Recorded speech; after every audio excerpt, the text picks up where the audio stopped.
Taliban takeover in Afghanistan is alarming Bay Area residents with intimate connections to that part of the world. And many are concerned about what this will mean for the future of the country and how we here in the United States can help. KRON 4's Dan Thorne spoke with local Afghan immigrants and outreach organizers about this takeover.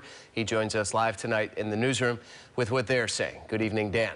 Good evening, Grant. Well, the people that we talked with say the return of the Taliban rule is bringing back a lot of pain to Afghanistan.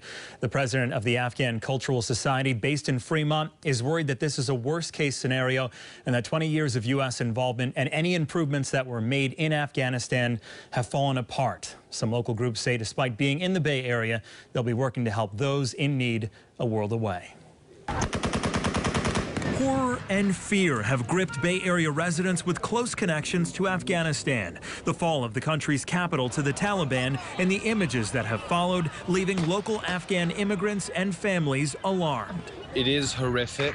It is deeply, deeply disturbing to see the democracy crumble so quickly. Manny Yakutiel is the son of an Afghan immigrant who is especially concerned about what this takeover means for women and girls and the LGBT community in Afghanistan. The system was already oppressive for those groups, and under Taliban rule, life will likely be much bleaker. The return of the Taliban is also heartbreaking for the president of Fremont's Afghan Cultural Society. He's disappointed in how the U.S. pulled out of Afghanistan. The way U.S. and the way Biden did it, he did a very shameful job. Yassini says his home country is going to experience dramatic changes culturally and economically, and there will be no freedom. His family is fearing for their lives. I spoke to my sister, they were crying. I spoke to my cousins, they were crying. The situation where they're in, they're scared. Yakutiel agrees the United States should have handled the withdrawal better. The human rights advocates, translators, and others who helped the U.S. and who are now trapped in the country might feel betrayed.